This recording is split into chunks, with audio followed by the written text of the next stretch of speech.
Welcome to Keep the Line Moving, the podcast where leadership meets life and inspiration. Here we spotlight extraordinary leaders. We're diving deep into how they inspire, motivate, and lead with strategy and empathy to achieve the extraordinary. Here we go. Episode 134 of the podcast, and we have a great one for you today. But first, let's start with 1 year ago, last May 2024. We had Dr. Rich Cellini on from the University of San Francisco and their very popular sports management graduate program. Dr. Cellini and I talked about what it takes to be successful early on in your career. What is it like to get a job in the sports industry? What are employers looking for? What are those key skills and attributes needed to succeed? Dr. Cellini's been there nearly 30 years. He knows. I've been in the industry for many, many years. I like to think that I can help as well as advising people, and that conversation was wonderful. Fast forward to this year, right now, the spring of 2025, we are taking the other perspective with two great guests today. Both are NYU graduates. Both were in my classes at NYU, and I will tell you this. Erin Knox, the class of 2018, and Alessandro Gherardi is the class of 2022. They have had early success in their careers based on what you're going to hear today. Erin currently is an account manager at the Los Angeles Clippers. Alessandro is partnerships manager USA for Serie A, which is Italian professional soccer. Their stories, their advice, their critical thinking, which will be displayed in this conversation, is wonderful. Hear for yourself with Alessandro and Erin. Okay, so both of you right now, I'm going to pay you a compliment off the top. So, Erin, when you were in class in 2018, I went hard copy with papers, if you remember. Remember? Alessandro, technology had since developed. You're the class of 2022. When I would take the paper, right, finish grading one paper, flip it over here, and I saw Erin Knox's name appear, I knew a smile would come to my face, and I knew I was in for a treat. Quality research, presentation, thought process, critical thinking. And it was a joy, right? Because when you're a professor, you grade a lot of papers, and the people that you see, you're not prejudging or pre-grading. You're just like, I know I'm going to enjoy this one. Alessandro, same for you. Click to next submission. Alessandro's name comes up, and I know the title, it's going to be presented well. And then I would enjoy reading the critical thinking and analysis of Alessandro. That is how I'm going to start this. Your thoughts to that takes us to NYU. Erin, you go first. What was that like going to that wonderful school? It was amazing. It was a dream come true. As someone from California whose dad is from New York, I knew I wanted to end up there somehow. And when I visited NYU, I was like, this is the one. Sorry to my parents, because it was probably the most expensive one I could have chosen. But they say every day, they're like, we're so grateful you went to that school, because we can just see how happy it made you, how much it paid off. So I not only have great relationships with my professors still, I have lifetime friends. I have a wealth of knowledge that'll take me places in my career and just in life in general. And getting to live in New York City and kind of just be part of the non-campus campus was just such a pleasure. So cannot recommend it more. Alessandro, you're from Italy. Erin's from California. You're from Italy. You came in and experienced this wonderful university. How did it touch your heart? It was transformational for me. I mean, it's like you said, for me, going to college here, it represented a massive change in two ways. Like, for one, on the one hand, right, going to college, starting school at an institution like NYU, the prestige, and obviously, a program like sports management, which is incredibly dynamic, and learning from some incredible professors and classmates too. But on the other hand, it was a culture shock for me. Moving from Italy, and not from a city like Rome or Milan, which perhaps is more similar, but from Bologna, a smaller town. And granted, I've grown up, speaking both languages. My dad's from New Jersey. I knew American culture, but but knowing it through the lens of a parent or a friend is different, or a vacation is different than actually being here, and really experiencing it every day. And the first few months were tough. You have to really accept that, all of the great things that come from this experience. And like with any major change in your life, and I think all of us have to go through them. But today I feel so much stronger, not just because of the knowledge and the breadth of connections and network that Erin was mentioning too, but because I feel like for someone so young in my life, I've already had to deal with a really big change and a transformational step that many people perhaps they have to deal with for the first time when they're 30 or when they're 40. But I feel more prepared for that too. You bring up so many great points. Both of you did. Going to NYU in the biggest American city and the hub of everything culturally, right in our country, right in internationally, you're already being educated on how to navigate that. That inherently is a challenge. To your great point, Alessandro. And then sometimes the students, their eyes will just go like this, right? I didn't realize that. You're overcoming adversity and adjusting and being adaptable and flexible, just like you both have said today. Erin, there's a feeling you have working at the Clippers or the NFL or NBC for Alessandro. So my question to you, Erin, is what is that feeling that you have upon reflection being a sports management major? It's just an energy. It's kind of a buzz that you feel. So being in this industry, it's what I wanted to do. It was my dream. So just the feeling of being able to, we would go to a Devils game and get a tour of their arena, and just having the access that you did in New York City, it just like would invigorate you. And you're like, this is so cool. This is what I signed up for. We had access to all these incredible league offices and teams in the city, and just the energy that you would feel after doing one of these like group outings to one of these talks that MLB hosted for women in sports. It was just truly invigorating and made me so excited for what was to come, and kind of seeing my future like, oh, maybe I can be one of these women talking to students. And just having that energy around you is kind of what kept me going.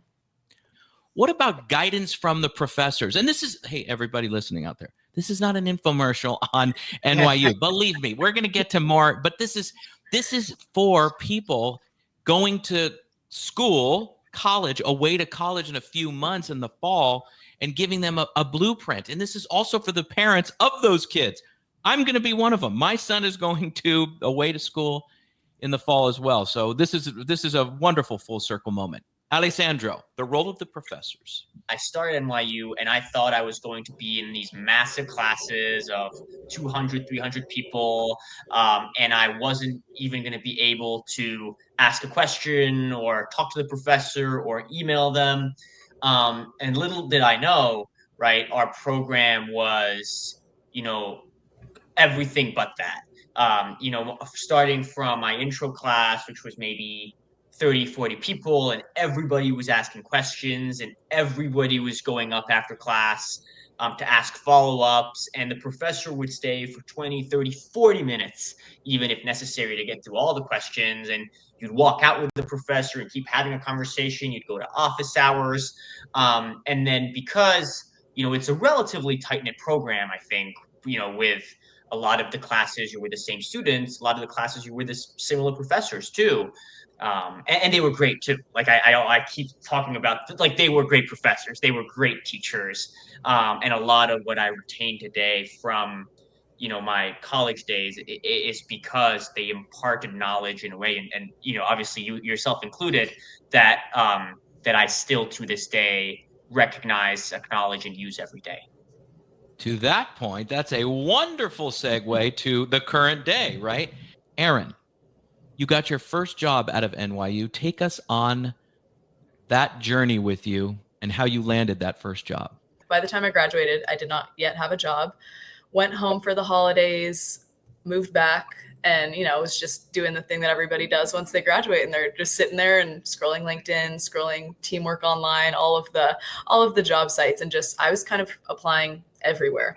I had a couple interviews and then eventually just applied for a job with the NFL online. It was a contract role based out of Los Angeles. Applied, had a couple interviews with them and got the job. And I was like, great, take that stress off, because job hunting is no easy task. So that was a big relief. And I think, I mean, in many ways, I think I got lucky. It's almost just a game of luck, because there's so many talented and qualified people applying for jobs these days. And, you know, I know people that are on the job hunt and their resume is pristine and it's taking a very long time to get a job. So you have the talent. So I just think that's one of the things I want to impart, especially on, you know, recent grads or grads to be. It's like, it can be really wearing on your self-worth, and just, what have I done? Where did I go wrong when you're trying to find a job? And so just, you know, you just kind of have to keep trying and know that you're not really doing anything wrong. So I got very lucky, I feel like, with how fast it came along, and that I didn't really have to use a ton of networking and things for my first job. It was not the case with the second one. When my contract ran out, I did need to kind of use my network and use people I knew to help put me in front of people. That's not just, you know, you're putting your resume into this online portal and kind of it's being sent into the abyss, and you might never hear from a real human during that process. And months later, you'll get an email being like, oh, we've chosen someone else. So it's kind of, it goes either way these days. I feel like it's either you're going to have that luck of, you know, you'll apply online and you'll hear something back, or you're going to need to use that network. So I've kind of used both during my 2 jobs out of college. Okay. However, I'm going to make an assumption here just for a second. When you got that first contract position with the NFL, you said you got lucky. Alessandro, she said it a few times, right? I thought to myself, she's not giving herself enough credit. But, you know. Thank you, Alessandro. So if we're thinking it, so are the listeners. So here, Erin, I'm going to say this. You probably, as you said, you probably got up every day and you had a very vigilant approach and dedicated approach to Definitely. getting that first job. Is that safe to say, Alessandro? I know you're thinking it, and I know the listeners are thinking it. Is it accurate? Yes, definitely. No, I put in the work. I knew I had the talent, but, you know, at the end of the day, there's so many thousands of people applying. So I think that's why I was like, I know I'm not the only one that's good for this job out there. So I just think that, I know when I talk to a lot of people coming out of school right now, I try and take every call that comes my way from someone in college, and they're like, what am I doing wrong? And they're doing the same thing. They're sitting there, they're diligent, they're checking all of the sites, they're having coffee meetings, they're reaching out to me to chat. So it can sometimes feel like you're not doing what you're supposed to do, and you are. And I always tell them that. And I'm like, I know that's not a helpful answer, because you're doing what you need to be doing. So it's kind of just a keep going and keep networking and keep doing what you're doing. And you just kind of have to keep moving forward, and one day it'll stick. That's awesome. That's just tremendous advice. All right, Alessandro, I could see the wheels turning on you right there. You're telling us, how did you get out of NYU? What did you do to get your first job? You know, for me, there was a very big factor, which of course was the pandemic.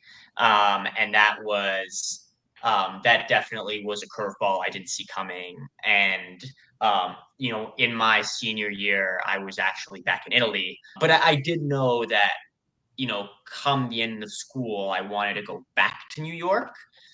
In some ways, I guess I restricted my pool, obviously, because I was just applying to jobs out of New York. And granted, a lot of jobs at the time were fully remote, but there, you know, many companies were on hiring freezes. And so very honest with myself about, and that's something that I try to impart upon people who ask me today, is not to be picky, right? Like you have to be flexible. It doesn't matter where you start, right? You are still the master of where you will end up, right? The starting point is irrelevant, right? I think a lot of people come out of college and they have a very precise, you know, ideal of what their dream job is, which is great. I think the common misconception is that's not your starting point, that's your end point, right? And so for me, you know, I started at a SaaS company, a startup called League Apps, based out of New York. And you know, in the tech industry, a lot of companies were actually hiring more than they had been before the pandemic, because obviously the remote world was kind of booming. And then, you know, from there, I was at you know, I transitioned when sort of the pandemic, when things went back to normal and companies started hiring again. And again, I transitioned into a role that with NBC that was much more similar to what I wanted to do initially. But that doesn't mean that the year that I did at League Apps didn't really help me and help me develop skills that were consequential, I think, in the transition to NBC. So part of it is just you have to go with the flow, in my opinion. Okay, so I'm going to ask follow-ups on these because there's been a tremendous amount of wisdom shared by both of you. I'm going to add a story that I don't know if I've told you this, but when I graduated from St. Mary's College of California in the summer or May, whatever that is, the spring, all right, are you ready, of 1990, I remember going into my first job, and I worked with wonderful human beings. I think the world of them. Some of them I'm in contact with still today. Yes, that's a lot of years. But I remember the number one thing I realized coming out of St. Mary's, and the way you two speak about NYU is how I feel about St. Mary's, which was it was a smaller school, obviously, and there was a lot of individual attention. If you didn't go to class, you heard about it from your professors, right? It was a mandatory attendance at St. Mary's, which I appreciated. And here's the story. Here's where this goes. When I got into the real world, they didn't care. I was responsible for being there when I needed to be there. I was responsible for the learning that I had to do to learn how to edit and be a great storyteller and writing and how to communicate with the cinematographers and all in my area, right? Which is they're not going to, there's no one behind you, buddy. You're all alone. You have to navigate this professional world on your own. That was my eye-opening experience, and I remember it like it was, like it was yesterday. That was my adjustment. So my question, and I'll go to you, Erin, which is, what is something you thought as an NYU student, and then let's say maybe at the NFL or into your next job that you realized, my hypothesis is a little off. The real world is treating me in a way, fill in the blank, Erin. Yeah, so kind of similar to you. I was like, I'm learning all this amazing stuff in class, but when you get on the job, it's a lot of the soft skills that you're going to be using. Every new job you start, you're learning how to do that job. I can go to another team now in the same role that I'm in, and they might have a completely different process to do things. They will work in completely different ways. Their team will be set up in a different way. So I'm going to have to relearn a job. So it's the soft skills you take from classes like yours, a leadership class, and just, the group projects you do. That's what real life is. You're working together as a team to make, a specific outcome on a certain project. And you're not going to necessarily know how to do it beforehand. You're going to have to learn as you go. So I think that was one of the biggest things. And that's what I tell everybody now, kind of along the same lines of, don't be picky, because if you don't know how to do something now, like, you'll learn it. That's what having a job is. I'm still learning. I've worked at the Clippers for 5.5 years almost, and I'm still learning every single day because there's not a textbook for every specific job. It just doesn't work like that. So I think that was kind of surprising to me, is that, okay, I learned all of these, things in a textbook, but what I took the most from NYU was the soft skills, working with other people, meeting people that are higher up than me, and how to, converse with them, how to learn from them, and just taking that and applying that to what I do now. Erin, 2018, class of 2018. Alessandro, technically class of 2022. Okay, right? Okay, so that's a few years ago. Every subsequent year at NYU, in the classes that I teach, I'll ask them different questions. I'm going to keep it between myself and the students, but here's where I'm going with this. One of the general themes of the class is exactly what Erin said. My number one concern that I want to work on for the rest of my senior year is how to connect better, how to communicate, how to present myself, public speaking, learning how to understand people that are different than me, right? All those things, right? And it goes with putting down the phone, and it goes with walking with your head up and learning group projects. Erin, like you said, speaking up in class. You just said it beautifully, Erin. Alessandro. Now, both of you are pretty gregarious, and I wouldn't go as far as to say, well, yes, I would. You're both extroverted, and you communicate extremely well. But for those, Alessandro, I'm going to challenge you that maybe that comes a little bit more difficultly, and then maybe there's different cultures or different reasons, introversion. What would you say to them? And then I want to go where you want to go, my friend. You have to do it. You have to do it. I mean, it's just there's no kind of way around it. I think there's no shortcut. And this is what I try to tell people is like, um, you know, when I started my first job, and my second job, and to some extent today too, right? I'm in these big rooms, and with these potential clients or C-suite execs at our company or at other companies, and you think to yourself, what am I going to do? Like, do I just like go up to them and introduce myself? Do I think about some really smart idea I want to pitch them? Do I like learn like what their son's name and what sport he plays, and ask how his latest league game went?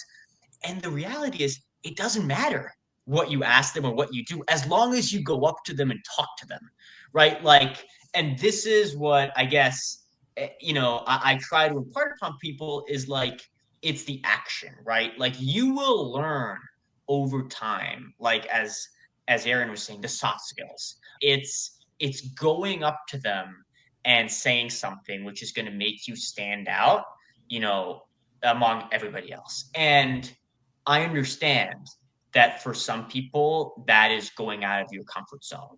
But for the people who are extroverted, right? Like perhaps myself and Erin, we have other challenges that we have to cope with. Like perhaps this is our, something we're strong. It's an area of strength for us. It doesn't mean we don't have areas of weaknesses that perhaps those other people don't, right? And so, to me, that's really what makes a difference. And over time, you will get more comfortable with it.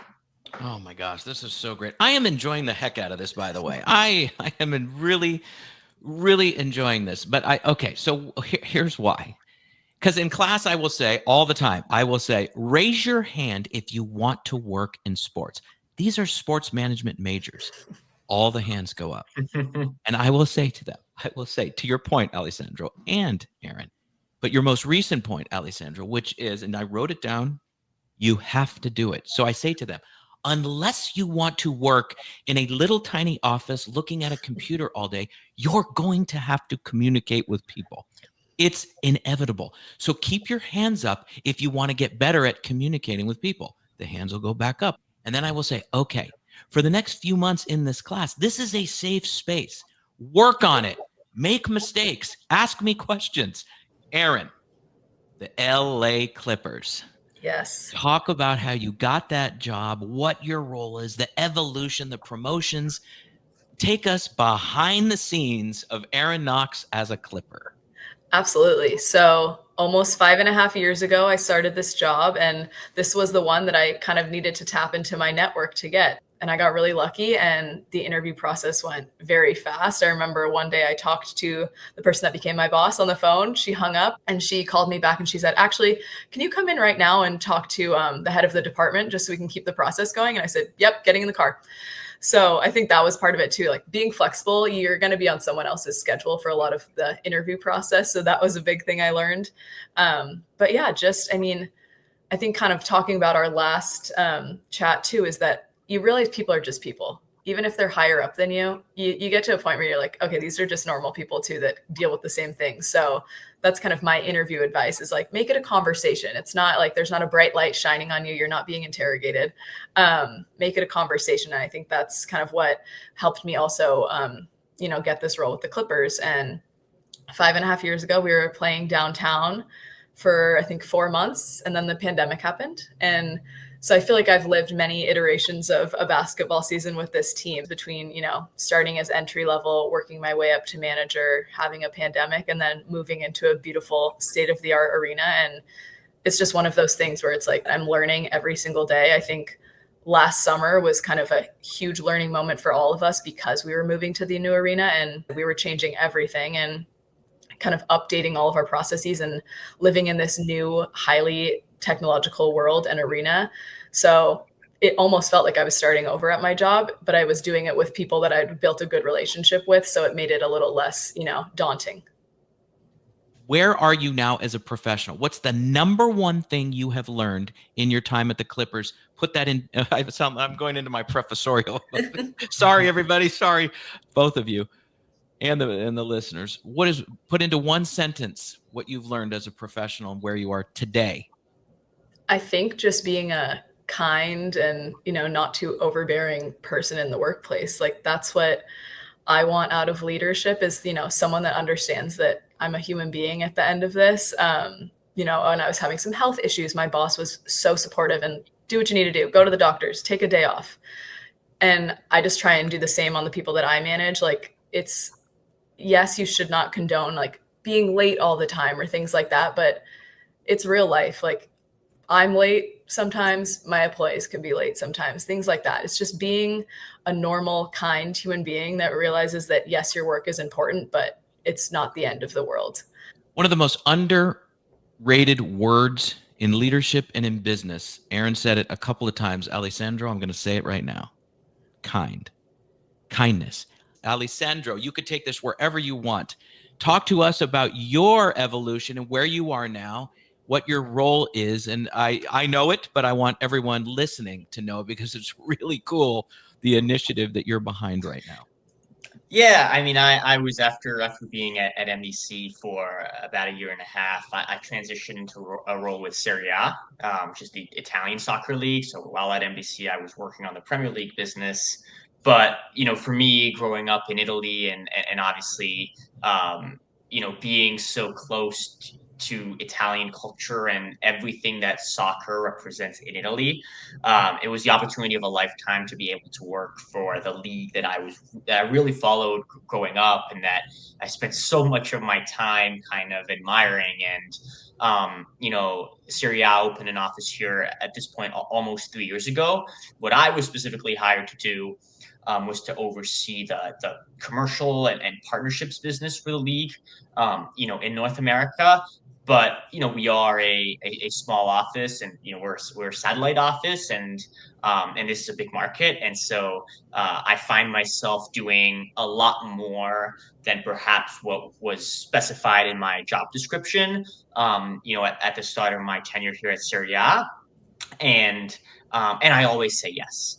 I think the World Cup next year is going to be transformational. I mean, I read somewhere yesterday that statisticians expect a 10-time increase in soccer fandom in the U.S. Following the World Cup. So, that's going to be massive for us. But I did want to say one thing, perhaps unrelated, just on the topic of kindness, where it's just kind of where we started, and I think it's an extension of that. Something that I learned and I take very much at heart is saying thank you. I think it's important because even if it's a given, right? Even if it's something that, I'm just doing my job, doesn't matter. I appreciate it, right? Like, and I like for people to know that I do. Speaking of, I'm very appreciative, and thank you very much for being with me here today. This podcast, as we say, is about leadership, life, and inspiration. We've talked a lot about life and leadership today. Now I'm going to ask this question. What inspires you? Erin. I mean, there are so many incredible women in the sports industry now. So for me, it's easy. The people that are kind of higher up than me, I still, I got lunch a couple weeks ago with some of my old NFL colleagues that were kind of my bosses, and it was incredible. And they work down the street from me now. And I message one of them on Instagram constantly. I'm like, you're my inspo. You're incredible. I love what you're doing.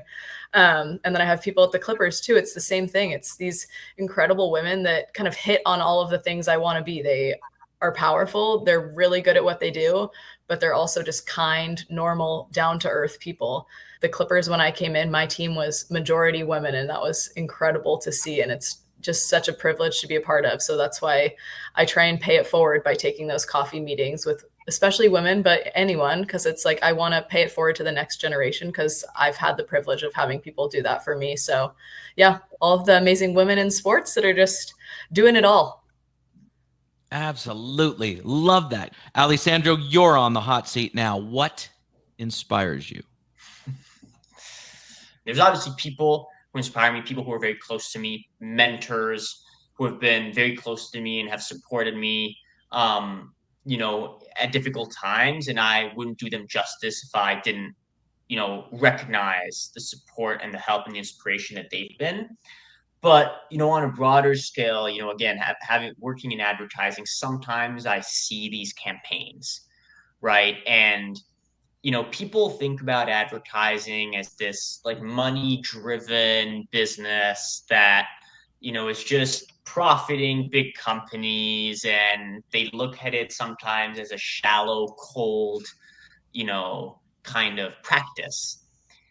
But some of the campaigns, that the impact that they have on people, right? Campaigns for women's sports, right? Campaigns against racism is something very, close to me. Working in soccer and European soccer, it's a constant fight every day, to keep racism out. And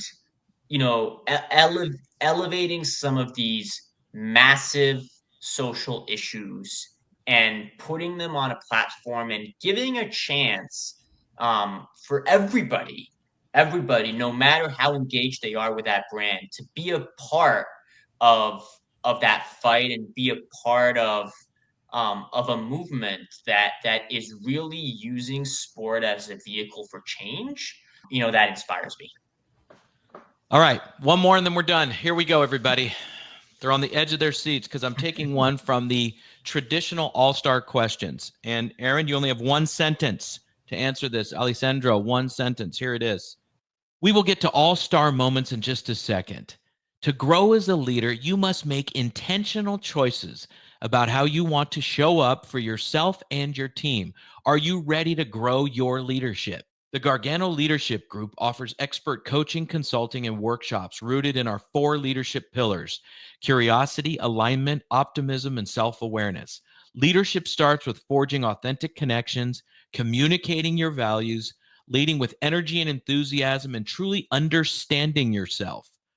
Visit garganoleadership.com to get started with us today. Back to the show. Describe yourself as a leader in one sentence. Okay. Erin, can you go first? Okay, I'll try. I'll try my best. That was good, Alessandro. Okay.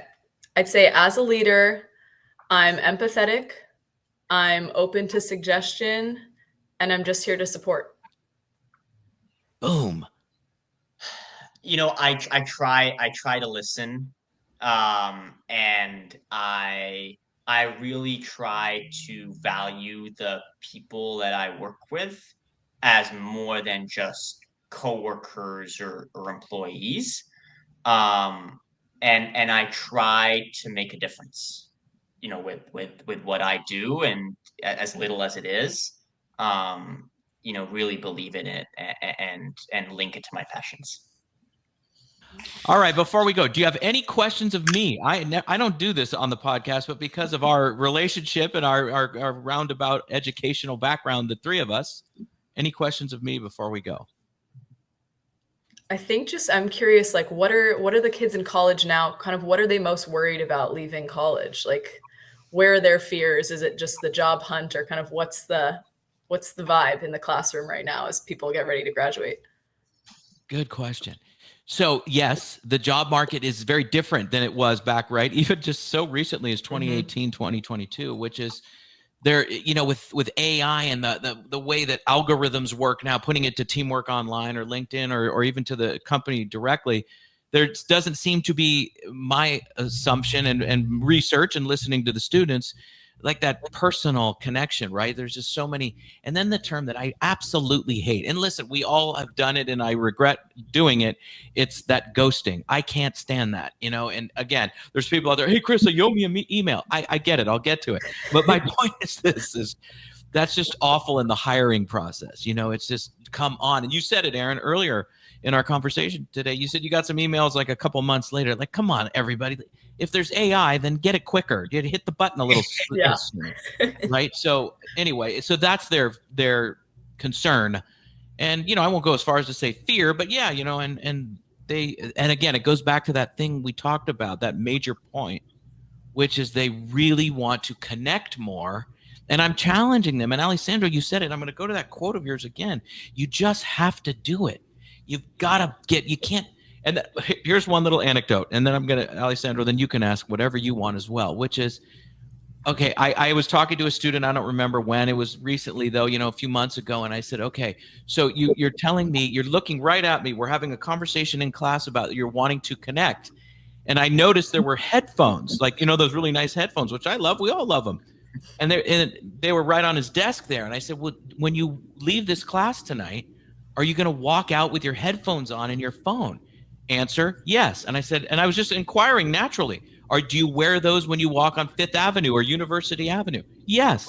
Do you use those when you walk into class sometimes? Yes. I looked and I just asked a simple question. Then how are you going to connect?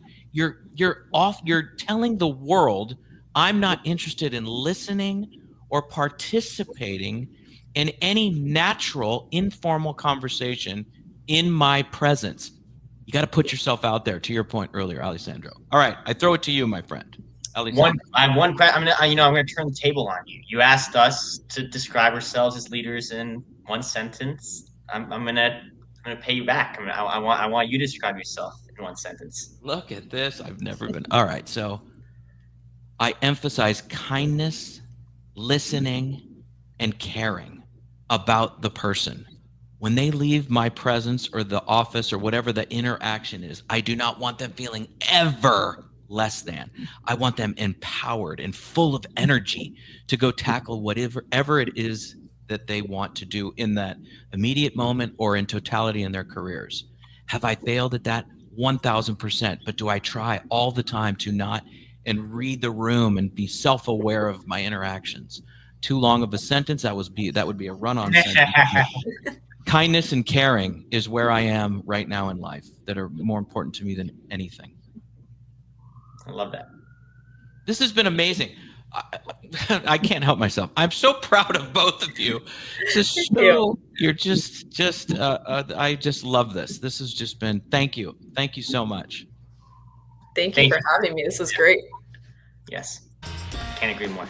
We thank Alessandro and Erin very much for coming on the show. If you're a parent and your child is about to go to college in the fall, or you're a recent college grad, or you're about to graduate from college, or again, you're a senior leader wondering, what is it like? How do I motivate people of this generation? Alessandro and Erin just gave you a wonderful blueprint. Not only that, Alessandro and Erin spoke to my class this year, Organizations in Sports, along with about a dozen other professionals in the industry, ranging in experience from 40 years, 45 years to 30 years, 20, 15. We had the whole gamut of people in the industry from varying perspectives. And a student brought up in class just the other day, voluntarily just said, you know what? They all had one common theme, and that theme was being a good person in the professional setting, right? And of course, in totality, but in the professional setting. What does that mean? Well, that's what Erin, Alessandro, and I talked about today, which is listening, collaborating, learning the soft skills, humility. What is it like to work with somebody else? What is it like to be part of something bigger than yourselves? And then Alessandro and Erin said, you've got to participate, be part of it, right? Find ways to advocate for yourself. So much here. Hope you got a lot of use out of it. Take care, everybody. Thank you each and every week for being part of Keep the Line Moving. Thanks for tuning in to Keep the Line Moving. If you enjoyed this episode, give us a thumbs up, subscribe, and leave a review. We'd love to hear your thoughts. Most importantly, share this podcast with your friends, family, and coworkers. It means the world to us. If you have a guest recommendation, visit our website at garganoleadership.com, where you'll also find all our archived episodes. For our marketing coordinator and the producer of this podcast, Savin Narwhal, I'm Chris Gargano. Have a fantastic week, everybody.